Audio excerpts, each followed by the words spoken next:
စစ်ကောင်စီတို့ရခိုင်ပြည်ကြောက်ဖြူမျိုးအနီးမှာတိုက်ပွဲပြင်းထန်နေတဲ့အတွက်ဒေသခံတွေဟာငွေအမြောက်များတုံပြီးတိုက်ပွဲရှောင်နေရတယ်လို့သိရပါတယ်။အာရခတပ်တော်ထိန်းချုပ်ထားတဲ့နေမြေတွေကိုတိုက်ပွဲရှောင်ဖို့တွားချင်ပေမဲ့စစ်ကောင်စီရဲ့ဖမ်းဆီးမှုကြောင့်မတွားရဲကြပဲစစ်ကောင်စီကတွားခွင့်ပြုတဲ့ရန်ကုန်မြို့ကိုပဲစစ်ရှောင်ဖို့တွားနေရတယ်လို့သိရပါတယ်။ကြောက်ဖြူကနေရန်ကုန်ကိုလေရင်လက်မှတ်စင်းနှုန်းက9 သိန်းကျပ်ကျော်တာရှိပေမဲ့လည်းလက်ရှိမှာ17 သိန်းအထိတောင်းခံနေတယ်လို့သိရပါတယ်။လေရင်လက်မှတ်အယောင်းဆိုင်တွေကလေရင်လက်မှတ်ခကိုပုံမှန်စင်းနှုန်းဖြစ်တဲ့9,990,000 ကျပ်နဲ့ရောင်းချပေးပေမဲ့လည်းပွဲစားတွေရဲ့အကြောင်းပြချက်အမျိုးမျိုးကြောင့်17 သိန်းအထိပေးဆောင်နေရတာဖြစ်တယ်လို့ရန်ကုန်ကလေရင်လက်မှတ်အယောင်းဌာနတစ်ခုကအာရခတိုင်းကိုပြောပါတယ်။ဆိုရေကိုလေလက်နဲ့ဖေးရတော့ပုံနေသေး9 သိန်းကျော်ပဲရှိတယ်လေကြောက်ပြတယ်။ပုံနေသေးနဲ့ပဲဖြတ်ပေးတာ။တင်တဲ့တက်ဆက်တွေကတော့တင်တဲ့ကိစ္စကတော့ဒီပေးစားကိစ္စပေါ့အဲ့လိုမျိုး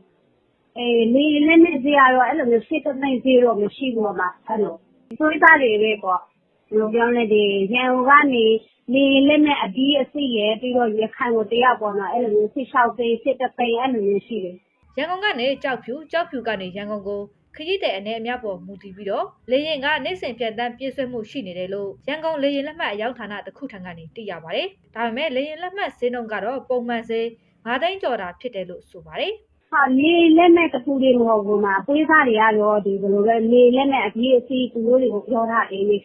သူတို့မှလေဒီဓာတ်ကြီးကဈေးတွေအဲ့လိုတွက်ချပြီးတော့အဲ့လိုမျိုးအကုန်လုံးသူတွေပေါင်းပြီးတော့အဲ့လိုမျိုးပြောကြတာလေ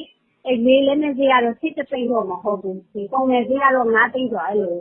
ခရီးသည်တွေ17 သိန်းပေးဝယ်နေရတဲ့လေရင်လက်မှတ်ကပွဲစားတွေကလက်မှတ်ဝယ်ယူတဲ့ခရီးသည်တွေကိုလေရင်ခရီးစဉ်နေ့တိုင်းမရှိတဲ့အတွက်ဥရလူစနစ်နဲ့ပဲရောင်းချနေရတာလို့လိန်လေပြောဆိုပြီးလက်မှတ်ဈေးနှုန်းတွေကိုမြင့်တင်ရောင်းချနေတာလည်းဖြစ်ပါတယ်။လေရင်လက်မှတ်ဈေးနှုန်းအစမတန်ပေးဝယ်နေရတာအလွယ်တကူမရတာတွေနဲ့ကြောက်ဖြူမျိုးတွင်စစ်ကောင်စီကအသွာလာကန့်သတ်ထားတာတွေကြောင့်ရန်ကုန်နဲ့မန္တလေးကိုစစ်ဆောင်လိုတဲ့ဒေသခံအများပြားရှိနေတယ်လို့ကြောက်ဖြူဒေသခံတွေထံကနေသိရပါတယ်။